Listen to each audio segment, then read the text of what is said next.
जी अस्सलाम वालेकुम। आज आपसे थोड़ी सी बात हो जाए अमरीकी नायब वजीर खारजा वेंडी शर्मन के दौरे भारत और पाकिस्तान के बारे में। आपने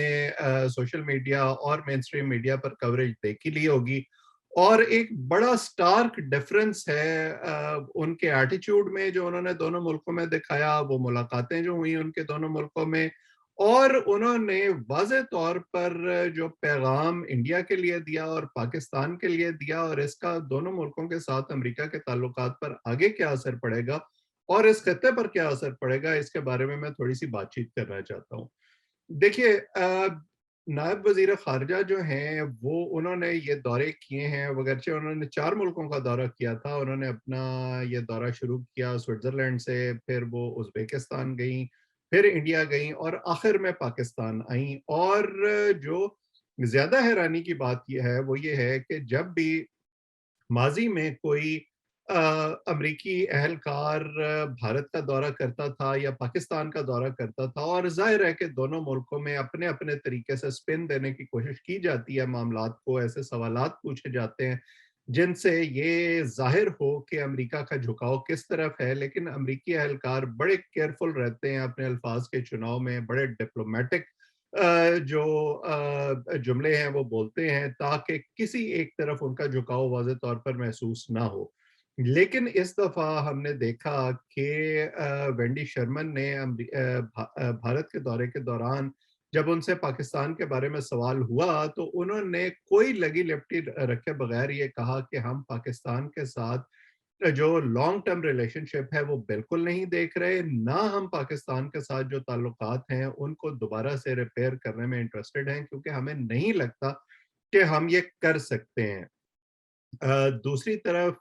जब उनसे ये सवाल किया गया भारत के अंदर कि वो फिर पाकिस्तान क्यों जा रही हैं, तो उन्होंने कहा कि मेरे दौरे का एक बड़ा नैरो फोकस है और स्पेसिफिक पर्पस के लिए, यानी एक खास मकसद के लिए मैं जा रही हूँ। और कोई ये जो है ब्रॉड बेस्ड नहीं है, नैरो फोकस है, यानी किसी खास मकसद के लिए और नैरो फोकस के लिए मैं पाकिस्तान जा रही हूँ। और हम सब जानते हैं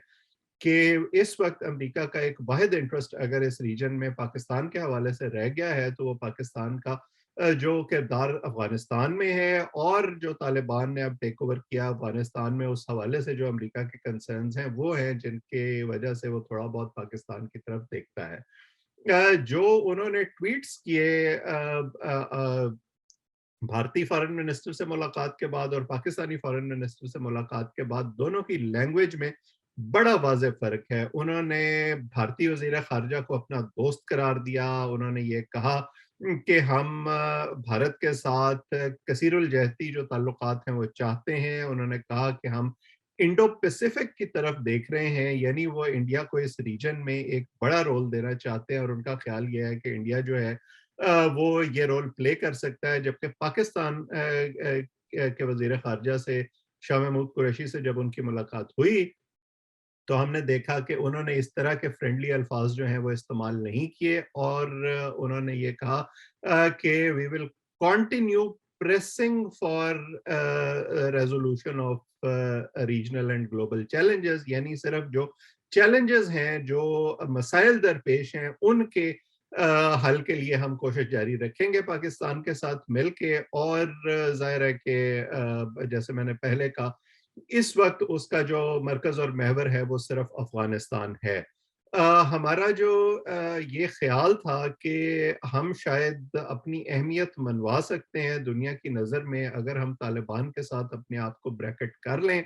तो वो कोशिश फिलहाल तो कामयाब होती हुई नजर नहीं आ रही। जो उन्होंने वेंडी शर्मन ने दौरा किया भारत का, उसमें न सिर्फ वो खुद थी, उन्होंने नेशनल सिक्योरिटी एडवाइजर से मुलाकात की, फॉरेन सेक्रेटरी से मुलाकात की, फॉरेन मिनिस्टर से मुलाकात की। लेकिन उन मुलाकातों के अलावा जो अहम बात है वो ये है कि एक ट्रेड डेलीगेशन अमेरिका का अलहदा से भारत का दौरा कर रहा था। फिर जो यूएस इंडिया बिजनेस काउंसिल है उसकी मुलाकातें अलहदा से जारी थी। वेंडी शर्मन ने जो भारतीय बिजनेसमैन हैं उनके साथ मुलाकातें की, ताकि जो अमेरिका और भारत के दरमियान कारोबारी रवाबत हैं उनको बढ़ाया जा सके। पाकिस्तान में इस तरह की कोई मुलाकात नहीं हुई। ایک ملاقات فارن منسٹر کے علاوہ انہوں نے army chief general Qamar Javed Bajwa سے ضرور کی، اور اب یہ سوال ہمارے یہاں ہو رہا ہے کہ جی وہ ان سے ملی، سویلین قیادت سے نہیں ملی، یعنی عمران خان سے ان کی ملاقات نہیں ہوئی. تو میرا خیال ہے کہ انہوں نے جنرل باجوہ سے مل کے یہ پیغام دے دیا ہے کہ وہ امریکہ یہ جانتا ہے کہ اس وقت افغانستان کے حوالے سے انہیں پاکستان میں کس سے بات کرنی چاہیے، اور وہ ڈیسیژن میکر کون ہے پاکستان میں، اور یہ پاکستان کی سویلین قیادت کے لیے شاید کوئی اتنا اچھا ایک جو ہے وہ آپٹکس نہیں ہے، کیونکہ بھارت میں تو انہوں نے آرمی چیف سے ملاقات نہیں کی، کسی عسکری شخصیت سے ملاقات نہیں کی، لیکن پاکستان میں جب سول ملٹری ریلیشنز کی بات آتی ہے تو ہمیشہ یہ سوال بھی اٹھتا ہے، اور دنیا کو بھی یہ پتا ہے کہ ایکچولی بات کس سے کرنی چاہیے. جو بیان شاہ محمود قریشی نے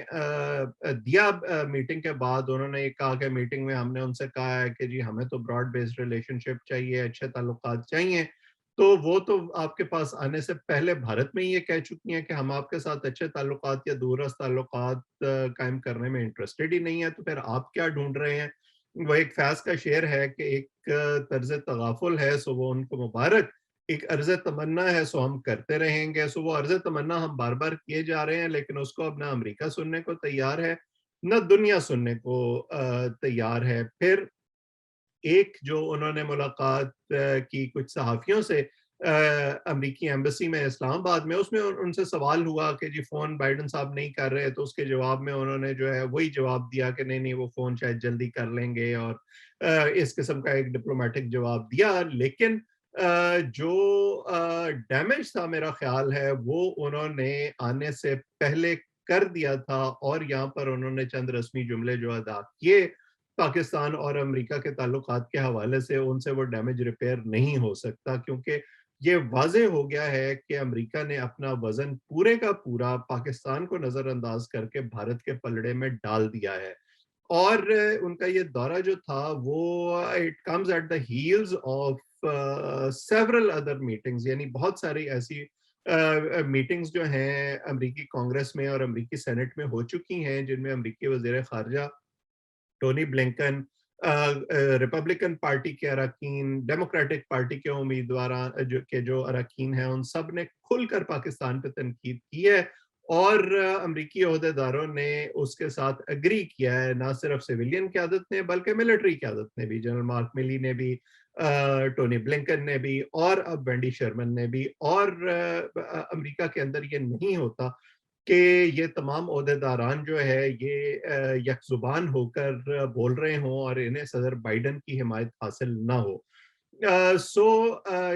اس سے ہم بے شک اپنے لوگوں کو یہ بتانے کی کوشش کرتے رہیں کہ جی یہ اس وجہ سے ہو رہا ہے کہ ہم نے امریکہ کو اڈے دینے سے انکار کر دیا، لیکن ایسا مسئلہ نہیں ہے. یہ اس لیے ہو رہا ہے کیونکہ امریکہ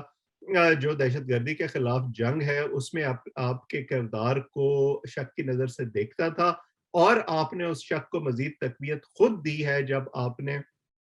طالبان کا وکیل بن کر دنیا میں گھومنا شروع کر دیا اور ان کا کیس پلیڈ کرنا شروع کر دیا ہے. اور وہ طالبان جو ہیں وہ خود آپ کو پوری طرح سے اون کرنے کو تیار نہیں ہیں. وہ انہوں نے آپ سے نہیں کہا کہ آپ ہمارے وکیل بنیں. آپ کا جو دیرینہ مطالبہ تھا کہ پاکستانی طالبان جو ہیں ان کے ساتھ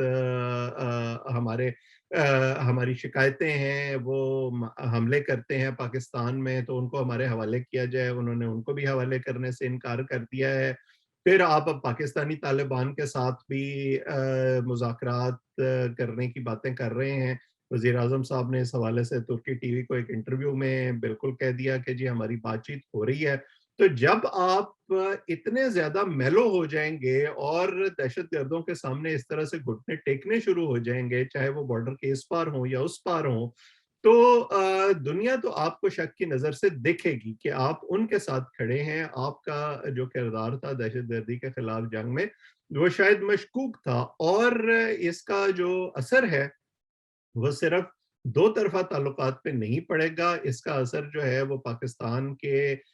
جو تجارتی معاملات ہیں امریکہ کے ساتھ اور یورپین یونین کے ساتھ، ان پر بھی پڑے گا. جو ہمارے عسکری معاہدے ہیں ان پر بھی پڑے گا. जो IMF और वर्ल्ड बैंक में हमें अमेरिका की पुष्ट पनाही की वजह से कोई रिलीफ मिलता है, उस पर भी पड़ेगा, और ख़ास तौर पर FATF में जो हमारे मामलात इस वक्त चल रहे हैं, उन पर भी पड़ेगा। सो ये वो चीज़ें हैं जो हमारे ज़िम्मेदारान को सोचनी चाहिए, और इस हवाले से कोई हिकमत अमली बनाकर और जो थोड़ी बहुत स्पेस रह गई है उसको वापस रिकवर करने की कोशिश करनी चाहिए। जो वतीरा हमने अपनाया हुआ है पिछले कुछ अरसे से कि हम बस डोमेस्टिक कंजम्पशन के लिए ऐसे बयान दाग देते हैं जिनसे मुल्क के अंदर तो वाह वाह हो जाती है, लेकिन मुल्क के बाहर जो है उसको इंटरप्रेट ऐसे किया जाता है कि हम शायद उनके दुश्मनों के साथ खड़े हैं, दहशतगर्दों के साथ खड़े हैं। ये काम हमें बंद करना पड़ेगा, और ये सीखना पड़ेगा और अमल करना पड़ेगा कि दुनिया का मिजाज क्या है, और हम दुनिया के साथ मिलकर चलना चाहते हैं या जो है दुश्मनों की फहरिस्त में शामिल होना चाहते हैं। अगर आप चाहते हैं कि आप नॉर्थ कोरिया बन जाएं या ईरान बन जाएं, तो ये ऑप्शन यकीनन आपके पास मौजूद है, लेकिन फिर आपको उस हवाले से दुनिया से शिकायतें नहीं करनी चाहिए कि जी हम पर पाबंदियां क्यों लगाई जा रही हैं, या अब हमारे साथ उस तरह से ताउन क्यों नहीं किया जा रहा, या हमें उस तरह के जो तिजारती मुआहदे हैं वो क्यों नहीं मिल रहे जो इंडिया को मिल रहे हैं। अमेरिका उस जगह पहुंच गया है एक बड़े तवील सफर के बाद, जहां उन्होंने पाकिस्तान और इंडिया को बैलेंस करने की कोशिश छोड़ दी है। इससे पहले कि ये मामला अमेरिका से आगे बढ़े, पूरी दुनिया में फैले, बेहतर है कि हम अपनी आंखें खोल लें और अपने जो रास्ते हैं उनको थोड़ा मेंड कर लें, थोड़ी अपने गिरेबान में भी झांक लें तो बेहतर होगा। वरना जो हमारा तबका इशराफिया है उस पर तो शायद इसका असर नहीं पड़ेगा, लेकिन जिस तरह से महंगाई मुल्क में बढ़ रही है वो असर अवाम तक ज़रूर पहुंचेगा, और शायद फिर उसका प्रेशर जो है वो हमारा हुक्मरान तबका भी बर्दाश्त नहीं कर सकेगा। आज इतना ही। देखने के लिए आप सबका बहुत-बहुत शुक्रिया। अगर आपने अब तक सब्सक्राइब नहीं किया तो कर लीजिए, ताकि इस तरह की गुफ्तगू आइंदा भी आप तक पहुंचती रहे। आप सबका बहुत-बहुत शुक्रिया।